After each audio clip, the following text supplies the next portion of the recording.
ukuran kebahagiaan itu sederhana. Yang penting kita masih diberikan kesempatan hidup, masih bisa beraktivitas, meskipun flu, batuk itu tidak apa-apa.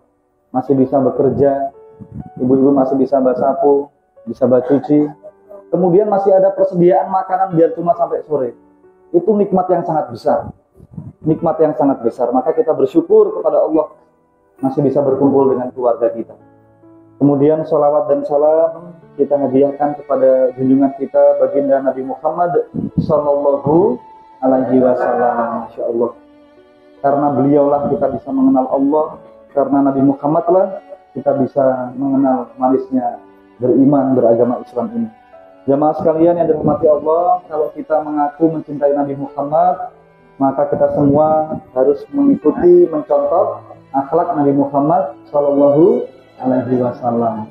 Jadi Nabi Muhammad itu pernah menyampaikan, innama bu'itsu liutamima makarimal akhlak.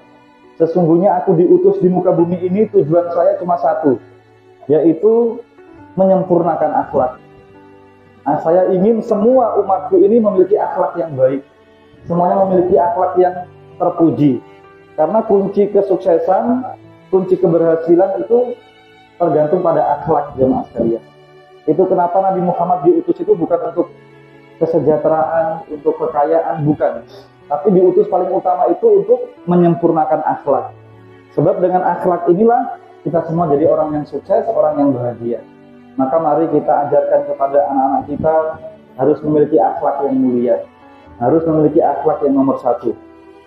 Supaya anak-anak kita ini bukan cuma cerdas intelektual, tapi cerdas spiritual. Seperti itu Bu ya. Jadi hadirin sekalian sangat saya hormati, sedikit saya ingin memberikan sebuah kisah jamaah sekalian. Ada seorang bapak-bapak, dia sederhana dia orangnya. Namanya Sibli. Ini hidup di zaman dahulu, namanya Sibli. Beliau sederhana, pakaiannya juga sederhana. Bahkan beliau ini dianggap di kampung itu orang yang sedikit stres gitu Bu.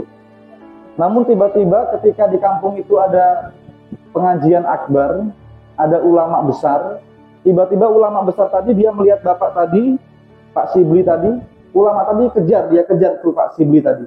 Setelah dia kejar, dia peluk, dia cium. Orang-orang kampung semuanya penasaran, ini Sibli ini orang yang sedikit stres, pakaiannya pun kadang ada yang compang-camping begitu. Kemudian ketika ditanya oleh ulama tadi, para orang-orang kampung bertanya, kenapa wahai ulama engkau memeluk bahkan mencium Sibli tadi? Kemudian ulama tadi mengatakan, benar, saya mencium Sibli, memeluk Sibli, sebab saya tadi malam bermimpi melihat Nabi Muhammad mencium Sibli seperti itu. Mencium Sibli dengan dipeluk, dengan dicium. Nah rahasianya kenapa kok Sibli kok sampai jadi orang yang mulia Bu? Dia orang yang sederhana, orang yang soleh, tapi dia tidak mau diviralkan, ingin diketahui kebaikannya. Nah ini salah satunya ini. Jadi ketika kita ingin berbuat baik, usahakan kita jangan ingin diviralkan, ingin dipuji, nanti akan timbul riya. Gitu. Ternyata rahasianya Sibli ini, dia setiap hari selesai sholat, dia merenungkan satu ayat yang sering kita dengar. Bismillahirrahmanirrahim. Laqad ja'akum rasulun min anfusikum azizun alaihi ma anittum harisun alaikum bil mu'minina raufur rahim. Pernah dengar Bu? Ya, jadi ini ayat yang sering kita dengar. Jadi hadirin sekalian, Sibli tadi setiap hari, setiap selesai sholat dia merenungkan surat ini, ayat tadi, laqad ja'akum. Jadi laqad ja'akum itu artinya telah datang kepadamu Rasul dari kalanganmu sendiri. Jadi Nabi Muhammad itu seperti kita manusia. Jadi ketika Allah memberikan utusan itu, utusannya manusia, bukan malaikat. Kalau malaikat tidak makan, tidak minum, tidak berkeluarga, tidak tidur. Jadi Nabi Muhammad seperti kita manusia, tapi Nabi Muhammad basyaron lakal basyar, tidak seperti kita. Jadi Nabi Muhammad itu tidak seperti kita. Bahkan Nabi Muhammad itu dipuji oleh Allah, wa innaka la'ala khuluqin azim.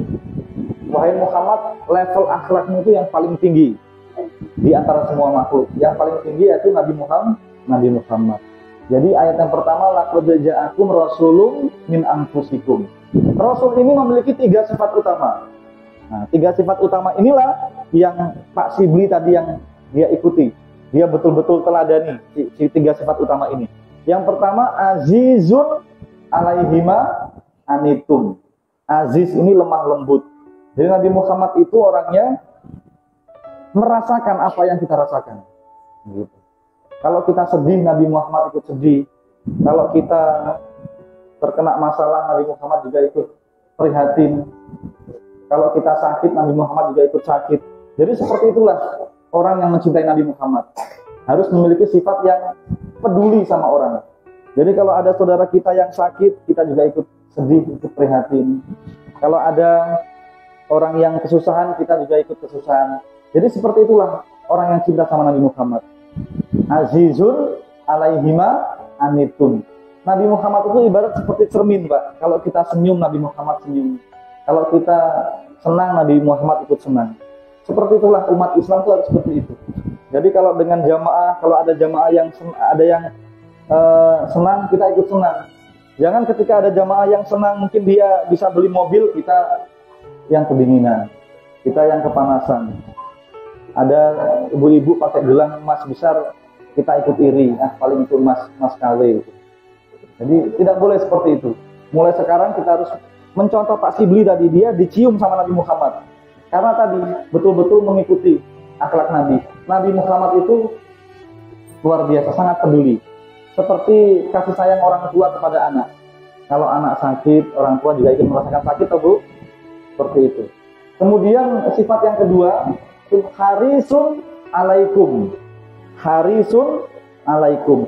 Nabi Muhammad itu setiap saat, setiap waktu yang dipikirkan itu bagaimana caranya kita semua ini jadi orang baik. Bagaimana itu Islam itu berkembang. Jadi setiap saat, setiap waktu Nabi Muhammad itu mendoakan kita, memikirkan kita umatnya. Nah, kalau kita betul-betul mencintai Nabi Muhammad, kita mencontoh akhlaknya Nabi. Harisun. Jadi peduli sama orang. Ya Allah, orang ke jamaah di sana kalau tidak ke masjid, tidak orang sama-sama datangi, orang dekati. Seperti itu. Jadi setiap saat, setiap waktu itu mendoakan kita. Nabi Muhammad itu, bahkan kalau kita berbuat dosa pun Nabi Muhammad itu menangis. Tapi kalau kita berbuat baik, Nabi Muhammad itu senang sekali. Itu harisun alaikum bil mu'minina raufur rahim. Jadi kalau kita berbuat baik, Nabi Muhammad senyum. Kalau kita berbuat buruk, berbuat dosa, Nabi Muhammad menangis. Seperti bapak ibu dengan anak-anak. Kalau anak-anak dengar-dengaran ke masjid, pasti bapak ibu senang, bahagia. Tapi kalau lihat anak-anak kok nakal, suka melawan orang tua, ada anak-anak yang kumpul di jalan-jalan, di pinggir-pinggir jalan, itu kan kasihan. Nabi Muhammad juga seperti itu. Mulai sekarang kita juga harus terapkan. Jadi kita lihat di lingkungan kita, di jamaah kita, kalau ada yang kesusahan, pokoknya terus kita berusaha berbuat baik. Dan alhamdulillah di musola ini sudah terbukti. Ya, kita semua memiliki kepedulian bersama-sama. Baru yang ketiga, Nabi Muhammad itu bil mu'minina raufur rahim. Di situ ada kalimat rahim, Bu. Rahim ini kan sifatnya Allah. Jadi diteliti di Al-Quran, rahim itu ada 115 ayat, 115 kata. Itu diteliti orang-orang yang ahli Al-Quran. Kelebihan satu sifat ini ternyata yang rahim tadi ditempelkan di sifatnya Nabi Muhammad. Nabi Muhammad itu memiliki sifat yang rahim seperti Allah. Beliau itu sangat sayang kepada semua orang, sangat peduli, ya, sangat peduli sama orang. Jadi bukan cuma perkataan, tapi beliau buktikan. Jadi kalau ada orang yang kesusahan, Nabi Muhammad datang, Pak, ada yang boleh saya bantu? Apa yang boleh saya bantu, Pak? Kalau ada yang sakit, Pak, apa yang boleh saya bantu supaya Bapak cepat sembuh? Jadi luar biasa akhlak Nabi Muhammad itu. Maka hadirin sekalian, kita kalau ingin dicium Nabi Muhammad seperti Pak Sibli tadi, kita terapkan. Kita lihat di jamaah kita kalau ada yang kesusahan, kita datang. Apa yang boleh saya bantu, Pak? Apa yang boleh saya? Jadi luar biasa ini akhlak Nabi Muhammad. 3 sifat utama tadi. Itu kepada orang lain, apalagi dengan keluarganya, dengan istrinya, dengan anaknya. Dia luar biasa. Bahkan Nabi Muhammad itu hatinya itu sangat lemah lembut sekali, Bapak Ibu sekalian. Sebab Nabi Muhammad itu dulu pernah, kalau kita dengar ceritanya itu ya, dilempari batu sampai berdarah-darah, dilempari kotoran. Tidak pernah Nabi Muhammad itu menyimpan marah, menyimpan dendam sama orang, tidak pernah. Nabi Muhammad terus mendoakan. Nah itu kalau kita kenal Nabi Muhammad, kita terapkan hati kita harus seperti Nabi Muhammad. Bahkan dulu pernah Bu ada namanya perempuan, ibu-ibu namanya Hindun. Siapa Bu namanya? Hindun. Hindun ini dia sebelum masuk Islam, jadi ketika perang, pamannya Nabi Muhammad yang bernama Hamzah, itu dia dibunuh, ya, ditombak orang, sudah meninggal. Itu ibu Hindun tadi dia belah dadanya pamannya tadi, dia makan jantungnya tadi. Nah ketika Islam sudah berjaya, ibu Hindun tadi dia mendatangi Nabi Muhammad, minta masuk Islam. Nabi Muhammad tidak menyimpan dendam. Oh iya, dipersilakan masuk Islam. Itulah sifat Nabi Muhammad. Maka mudah-mudahan kita berdoa di bulan suci Ramadan ini, kita semua insya Allah memiliki sifat yang mulia, akhlak yang mulia, seperti Nabi Muhammad.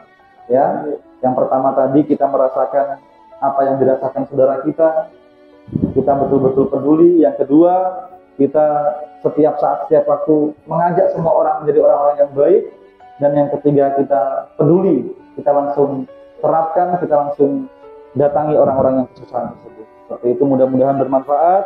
Kurang lebihnya mohon maaf. Wassalamualaikum warahmatullahi wabarakatuh.